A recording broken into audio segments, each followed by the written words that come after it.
Como humanidad enfrentamos un enemigo ubicuo, el COVID-19, con implicaciones muy visibles en salud y economía. Hoy hablaremos cortésmente y frente a frente con la socióloga Argelia Londoño Vélez, quien nos contará sobre esos impactos desde el punto de vista social. Así comenzamos.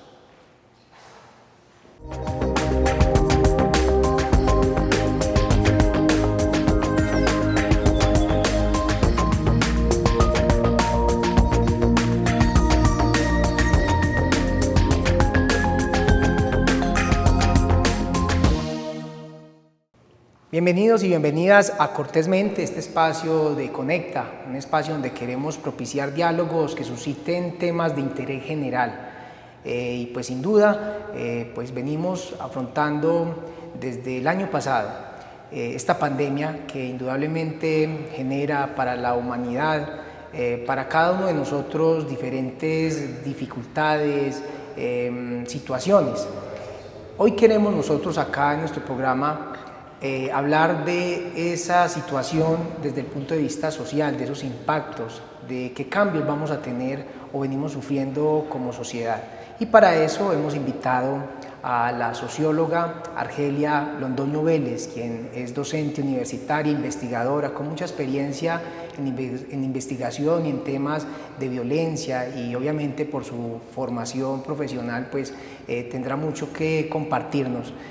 Profesora, muchas gracias, en verdad un placer enorme tenerla como primera invitada en esta tercera temporada de nuestro programa, y pues quisiera que empezáramos hablando sobre esos cambios que podemos empezar hoy a visorar, que podemos hoy empezar a analizar dentro de nuestras sociedades. Muchas gracias, Camilo, es un placer estar aquí con ustedes y compartiendo con la audiencia.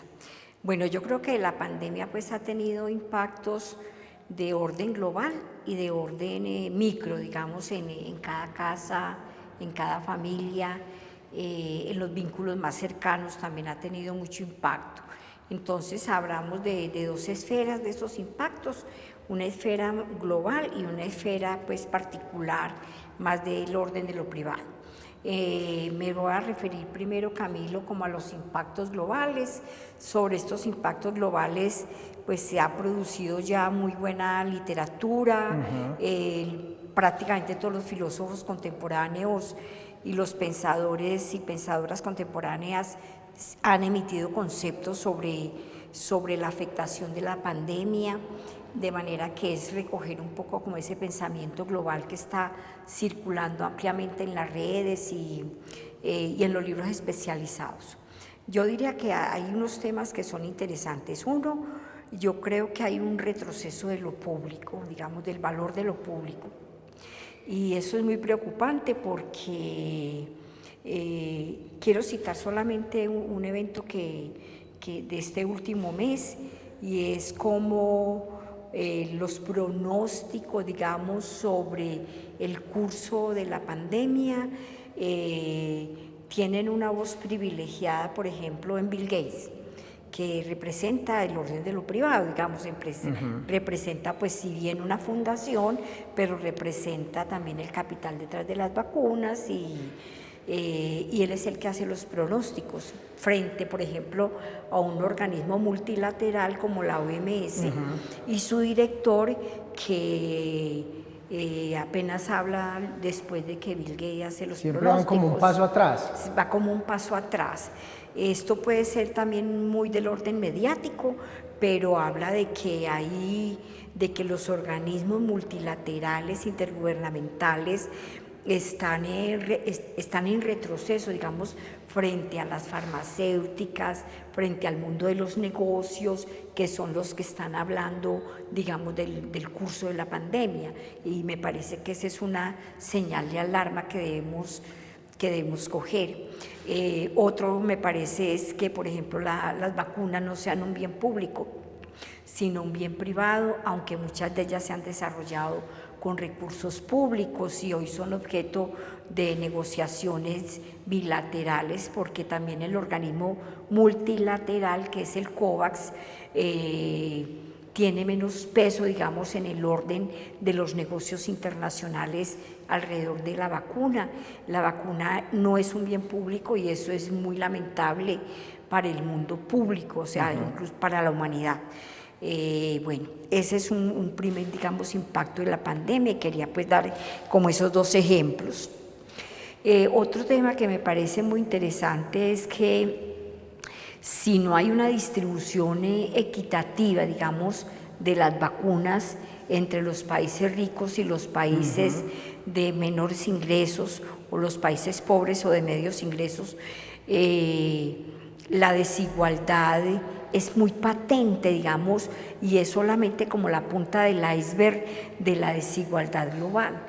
En la distribución tan inequitativa de las vacunas y el acaparamiento por parte de los países ricos de casi el 60-70% de las vacunas, mientras países como África, por ejemplo, y muchos de América Latina no han empezado, digamos, los esquemas de vacunación del COVID. Eso es un problema de salud pública global que tendría que ser atendido multilateralmente.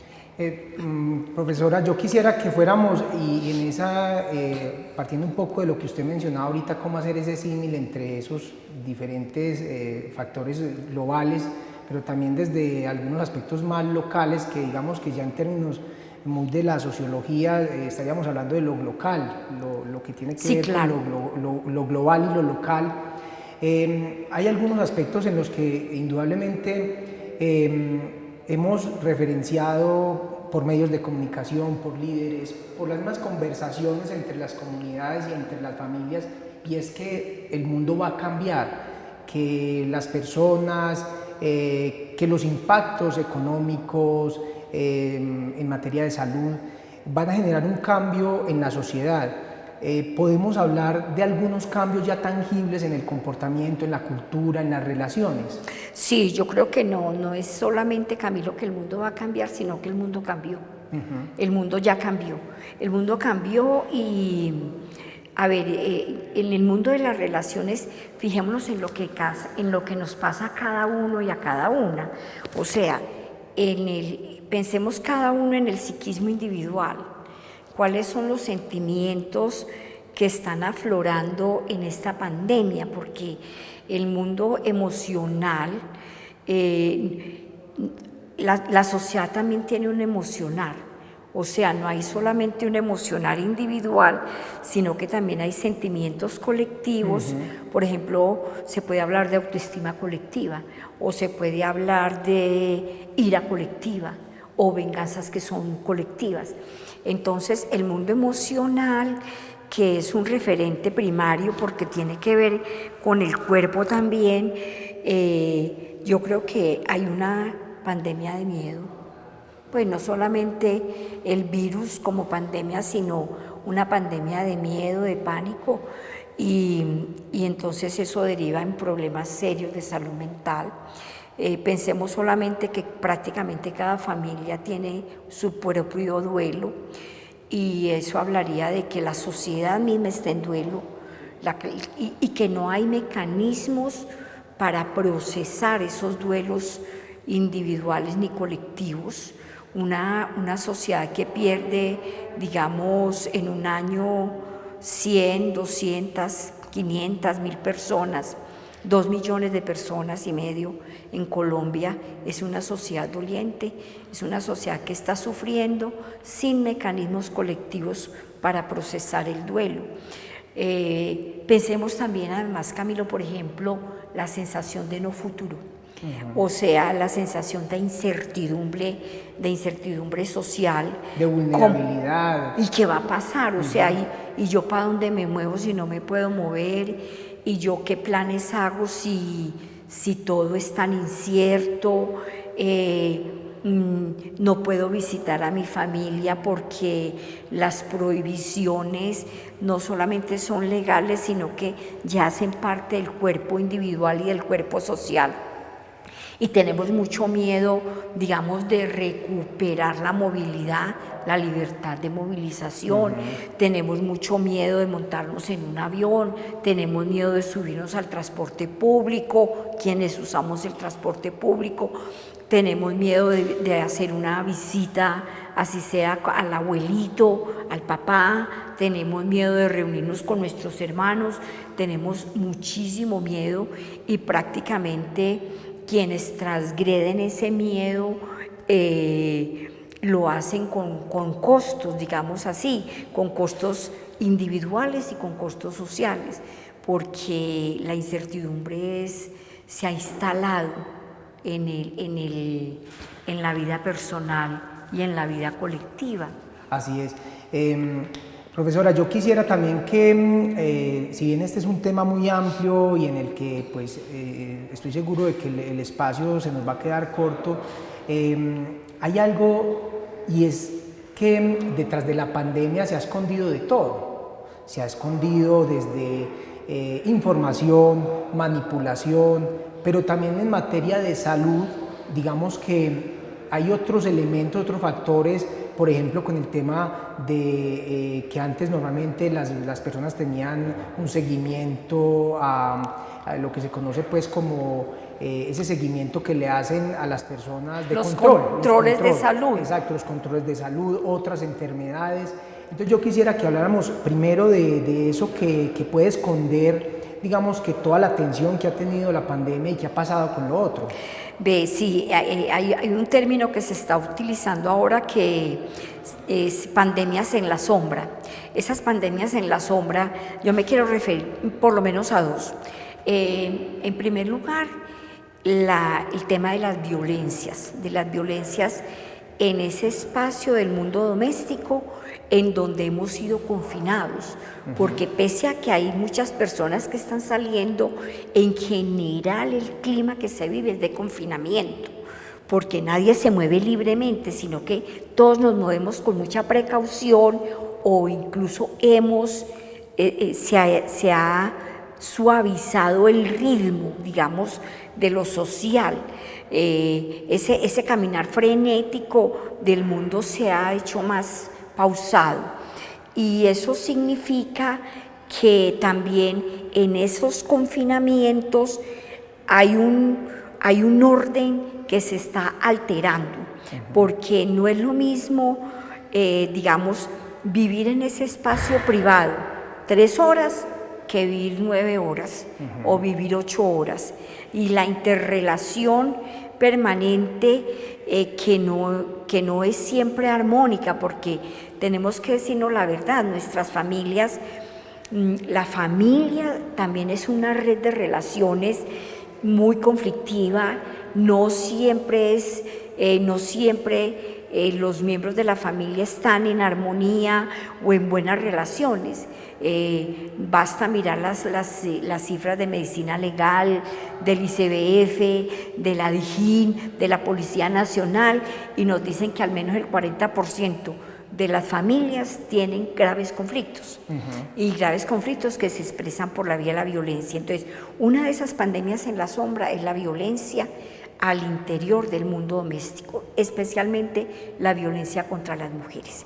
Y no solamente contra las mujeres adultas, sino han emergido 2 formas de violencia muy particular, que no es que sean nuevas, sino que salen con el mundo de la pandemia.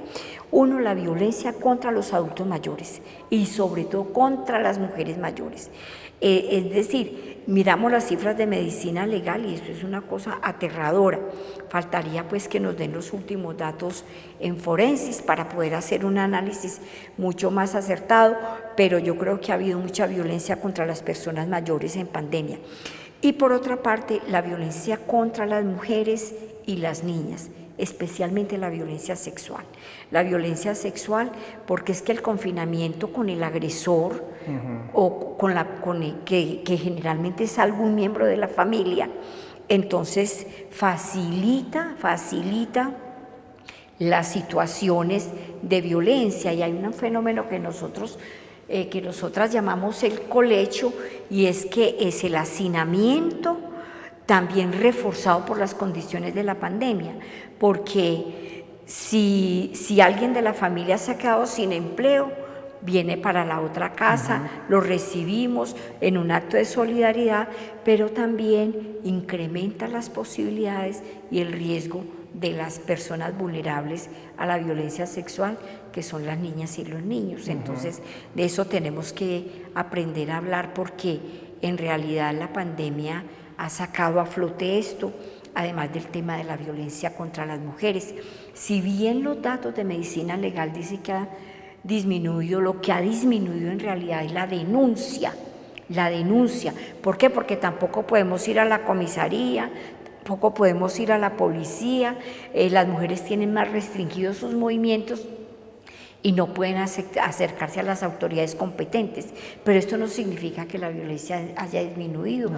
Lo que estamos intuyendo socialmente es que ha crecido y ya unos primeros análisis de las organizaciones no gubernamentales de mujeres nos dicen que se ha incrementado. Y con ese mismo tema de las mujeres, me imagino que, y por lo que antes le mencionaba, el tema de los controles, es cierto, Camilo, es que mírame, si hay un desestímulo, digamos, al acceso a los servicios de salud por el miedo al contagio, pues no solamente por las condiciones de la pandemia, que los servicios de salud se tienen que volcar a atender, digamos, los pacientes de COVID en sus distintas etapas, sino porque la gente también tiene temor.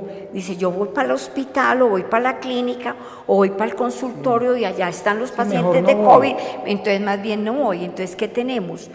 Que es muy probable que estemos en el este año ya mirando un incremento del diagnóstico tardío de enfermedades como los cánceres.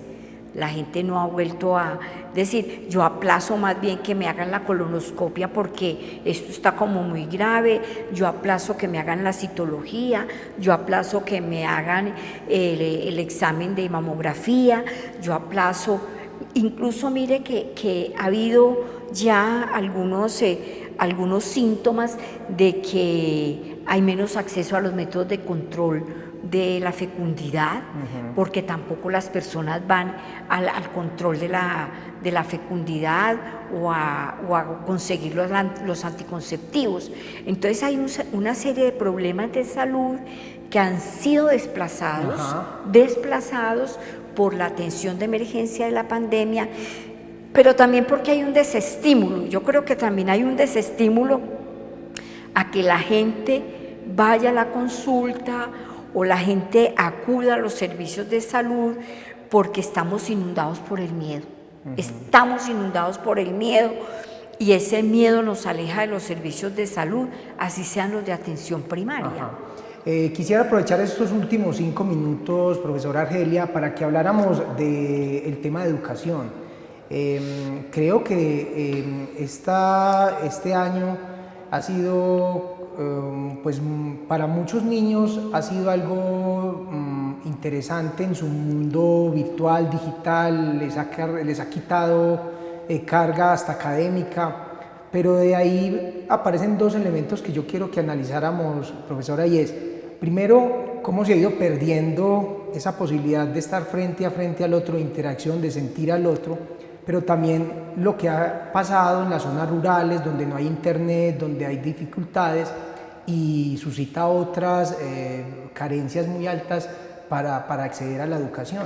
Bueno, estos fenómenos sociales, como tú sabes, también tienen múltiples aristas, entonces no, digamos que incluso pudiéramos decir que no todos son sombras y grises en el tema de la pandemia. Yo estaba mirando esta semana un informe sobre el avance tan importante en la digitalización, en la educación, y bueno, ha sido una cosa sorprendente el acceso a los servicios de internet y digamos más amistosos, muchos medios para facilitarnos el contacto. Y esto es una cosa muy buena para la sociedad en su conjunto, pero como la pandemia no afecta a todos por igual, entonces, aunque todos estamos en pandemia, la afectación es diferencial según el estrato social, según la edad también. e incluso según el acceso a los mismos servicios de salud, etcétera. Entonces pudiéramos decir que en primer lugar es muy importante el tema de la digitalización y que es muy bien que se haya incrementado y que incluso personas que hemos estado alejados de ese mundo digital estamos más cercanos y encontramos herramientas muy amigables. Pero también tenemos que decir que el mundo rural ha sufrido terriblemente, porque también hay una brecha digital entre lo urbano y lo rural, así como hay una brecha digital entre hombres y mujeres, y hay una brecha digital entre adolescentes y personas mayores. Entonces, esa brecha puede no encontrar, digamos, las herramientas para ser salvada en medio de la pandemia. Y por otra parte, la segunda parte de tu pregunta, Camilo, que no la quiero dejar de abordar, es el tema de la socialidad. La socialización entre pares es fundamental, no solamente para los niños y las niñas que en realidad están impactados de una manera terrible, porque si bien tienen el mundo digital como una ventaja, tienen la ausencia de vínculos lúdicos y afectivos y de aprendizaje que son fundamentales, es decir, yo he escuchado expertos que hablan de que estamos perdiendo prácticamente una generación en el terreno de la educación, en el grupo de 0 a 12 a 14 años, porque la socialidad es lo que le abre las ventanas al mundo, a los niños, y una socialidad reducida al mundo de lo doméstico, con lo crítico que es el mundo de lo doméstico, con lo, voy a usar una palabra terrible, con lo peligroso que puede ser el mundo de lo doméstico, por lo menos para la mitad de la población. Me parece que es gravísimo lo que estamos viviendo y que ese impacto, es decir, si no se implementan rápidamente los mecanismos de alternancia, nuestra generación de niños y niñas va a ser una generación con muchas dificultades para retomar los vínculos sociales. Ajá.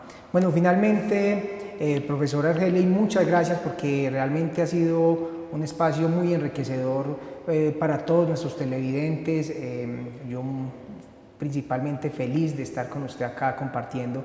Quisiera que dejáramos un poco, no sé si decirlo, un poco abierto el tema, porque sé que podríamos volver a hablar o por lo menos a crear esas reflexiones en la comunidad. Es que se viene en este mundo post-pandémico, que se viene en retos para la familia, para los gobernantes, para nosotros como sociedad. Bueno, yo diría que se vienen muchos desafíos, son muchísimos los desafíos.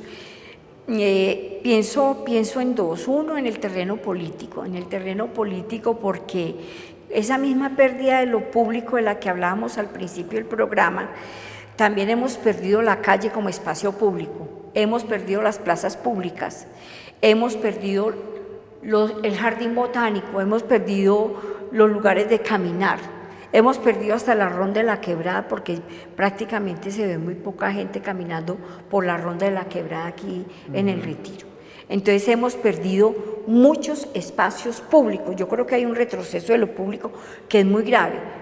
Es decir, en este momento nos daría pánico salir a hacer una caminada con 60 personas, así sea que vamos en fila india por uno de los senderos de caminar en el Retiro. Entonces, yo creo que la pérdida de lo público es muy grave y los gobiernos locales tienen que mirar cómo recuperar de nuevo esos espacios públicos sin descuidar, o sea, haciendo una combinación armónica de los elementos de bioseguridad.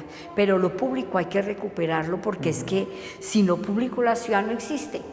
Sin lo público estamos en el aislamiento total.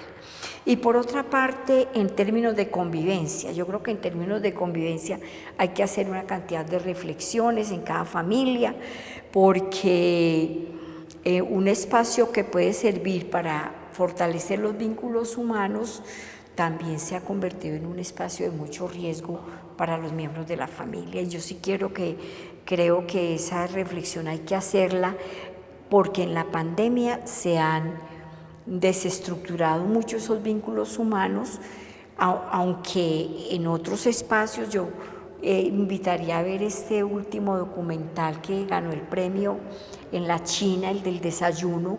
También ahí casi todas las personas pueden contar alguna experiencia de solidaridad extraordinaria, de hermandad, de miradas compasivas con los otros frente a la pandemia. Ayer estuve en un bus de transporte público para bajar a Medellín y se subió un chico sin tapabocas y una mujer joven le dio un tapabocas para que pudiera seguir usando el transporte público. Entonces yo creo que también son gestos que están hermanando y que rescatémoslos como al final del programa, porque yo creo que todo no es tan oscuro. Claro, y pues de todas maneras, como usted lo menciona, profesora, cada quien ha vivido esta pandemia con su familia, desde lo personal, desde lo laboral, desde esos impactos económicos en salud, y pues es un tema que indudablemente nos llena de tristeza por las personas que han perdido un ser querido. También nos genera también esas reflexiones como sociedad por la irresponsabilidad que también muchas personas tienen con respecto al comportamiento, al no creer, porque si bien ahorita hablamos de esos miedos que también generan dificultades en la comunidad, pues lo que tenemos que pasar es un tema de conciencia más que de miedo, y hay gente que irresponsablemente pues no les interesa ni lo personal ni el otro, y también pues hay que dejar esa reflexión. Así que profesora Argelia, muchas gracias. A ustedes. Espero poder compartir con usted otro espacio. A todo el equipo de Conecta, a ustedes queridos televidentes, muchas gracias. Estoy feliz de estar nuevamente acá en el canal, así que los invitamos para que la próxima semana nos encontremos para hablar frente a frente cortésmente.